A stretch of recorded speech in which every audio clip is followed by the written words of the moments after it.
Hello, everybody. It's Miss T from the Plainfield Public Library Children's Room. And we have a very special guest today. It's Fox. You know him, you love him from all kinds of fables and stories. Well, he's here to help me today to read Rotten, Lousy Stinking Grapes by Margie Palatini. Oh, you got something to say? Oh, excuse me. I didn't realize Fox has a first name? Jamie? Jamie Foxx. Really? Oh, you gotta say your first and middle name. Jamie the Fox. I get it now. Okay. Well, ladies and gentlemen, boys and girls, Jamie the Fox is here to help us read today's story. Rotten, Lousy, Stinking Grapes by Margie Palatini.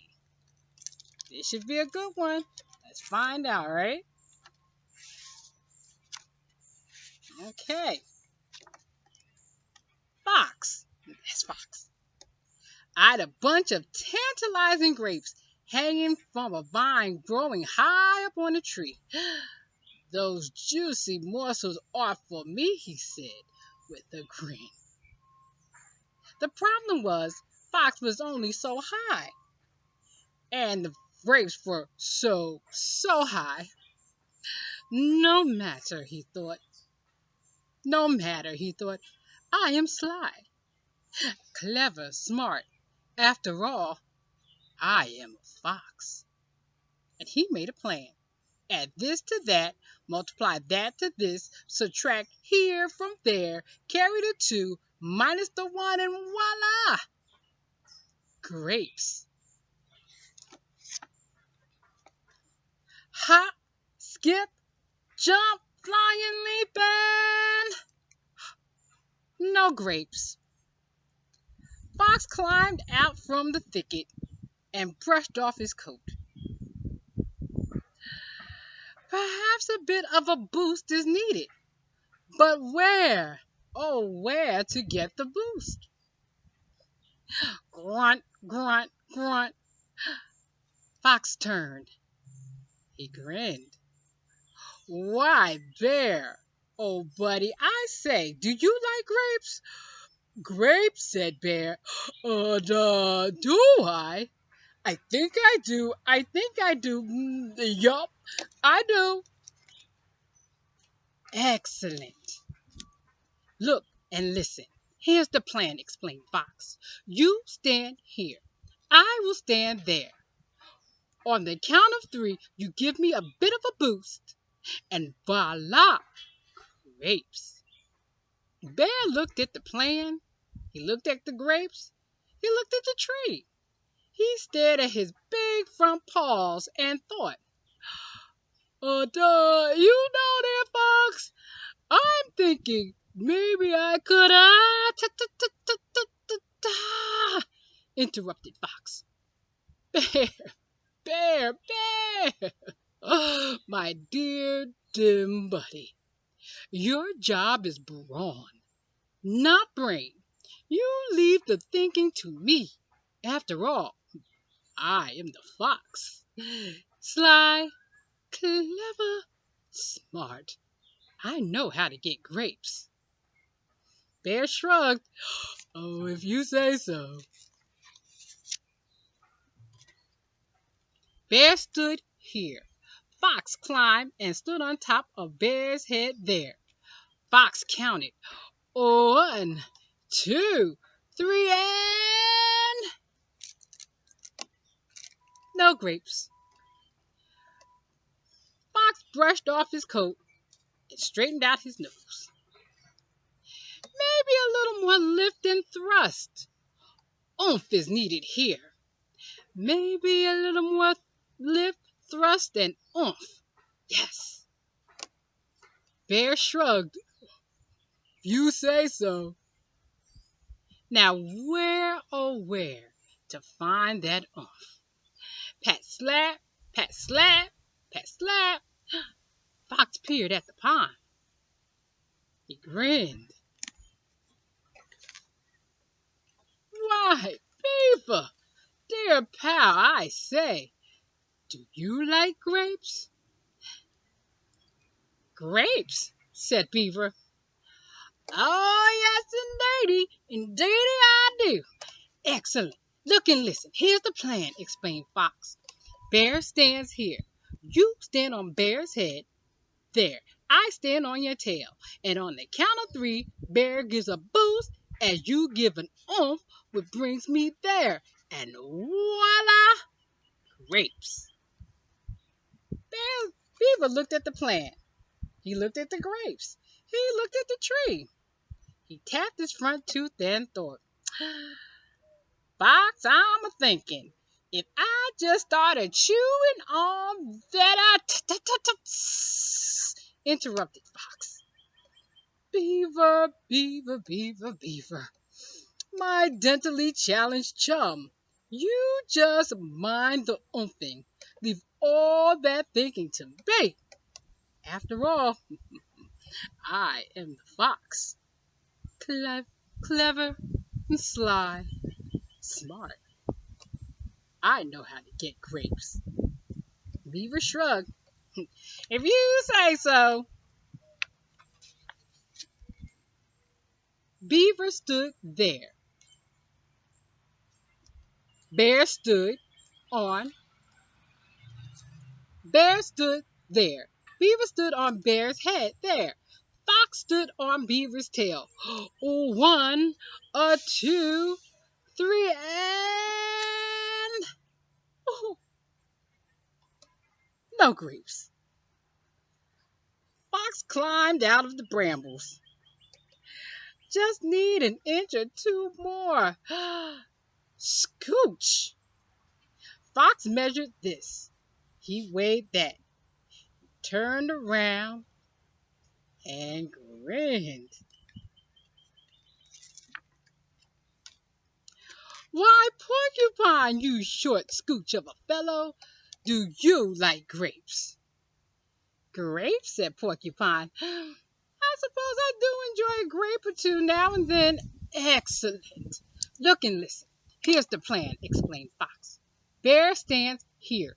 Beaver stands there. You stand on Beaver's tail. I stand on you. And on the count of three, Bear boosts as Beaver oomps while you scooch, which brings me there. And voila! Grapes. Porcupine looked at the plan. He looked at the grapes. He looked at his back full of quills. Excuse me, Fox, but I have a suggestion. Perhaps if I just point my quill, interrupted Fox. Porcupine, my little friend, let us not all get all prickly. You just be a scooch and leave all the ideas to me. After all, I am the fox, sly, clever, smart. I know how to get grapes. Porcupine shrugged. If you say so.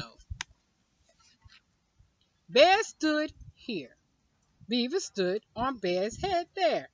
Porcupine stood on Beaver's tail. Fox stood very carefully on Porcupine's head. One, two, and three, and no grapes. Fox rubbed his feet. He pulled a bramble from his tail. There you go. He unfurled his whiskers. What might be helpful is a wee catch and swing, said Fox with a pencil and eraser. Yes, a catch and swing should definitely do it. Bear looked at Beaver, who looked at Porcupine. The three shrugged. If you say so. Fox spied two little tiny eyes peeking through a bush. Ah, Possum, my dear, do you like grapes? Me? Whispered Possum shyly. Why, yes. Yes, I do like grapes. Thank you for asking. Fox grinned. Excellent. Look and listen. Here's the plan. Bear stands there. Beaver stands on Bear's head there. Porcupine stands on Beaver's tail. I stand on Porcupine. You stand on me, so on and so on, etc., etc., etc., which lifts you, who tail curls around here, and then swings back to me, who I grab, ending up there, and voila! Grapes. Possum stared at the grapes. She stared at the branch. She stared at the plant. Pardon me, said Possum, but it all seems so confusing and complicated. Perhaps if I interrupted Fox. Possum, possum, possum, possum, my pet. Now don't worry those few little hairs on your extremely unattractive head. Nothing to fret over and faint dead away about. Trust me, my dear. After all, I am the fox. I am the one who is sly, clever, and smart. I know how to get grapes. Possum blinked. If you say so. So, Bear stood there. Possum stood here. Porcupine stood on Beaver's tail. Fox stood carefully on Porcupine. And Possum stood on Bear, ready to swing into action. 1, 2, 3, and boost, oomph, scooch, swing! Ooh, ooh. Now, Grapes, what you doing? Asked Skunk. Blast that bunch of fruit, grouse Fox crawling out from under. There is simply no possible way to get those grapes, and that is that. Possum looked at Porcupine, who looked at Beaver, who looked at Bear. I can run up the tree and toss him down, said Possum. I can aim and shoot him down, said Porcupine. I can gut him down, said Beaver. Duh, I can give the tree a shake, said Bear. Fox glared. Oh, really? Then why didn't any one of you say something before? Well, Possum spoke up, after all, you are the fox. Sly, said Porcupine. Clever, said Beaver. Smart, said Bear. Oh, duh, very smart. Fox turned with a huff and sniff. Well, do as you wish. I, for one, wouldn't think of eating those lousy, rotten, stinking grapes, even if I could. Now, they're probably sour anyway. Ha ha. If you say so. Come on back here. And that was Lousy, Rotten, Stinking Grapes by Margie Palatini. Thank you, Fox, for your help. Thank you. Fox says goodbye and keep reading. Now, if you're interested in participating in the summer reading program, it is still going on. Please visit us online at www.plainfieldlibraryinfo. Once again, that's www.plainfieldlibrary.info. When you get to the page, click on the double doors to the children's library. Then look for the Imagine Your Story picture. Click on to the link and register for the summer. All kinds of fun, don't miss out. Once again, if you want to register, visit us at www.plainfieldlibrary.info. Go to the children's library on the website page, click on the double doors, look for the Imagine Your Story picture, and then click on the link and begin the fun. We thank you so much for spending time out with us and sharing today's story. Once again, we'll thank Jamie the Fox for his help. And until we see each other again, take care and keep reading. That right.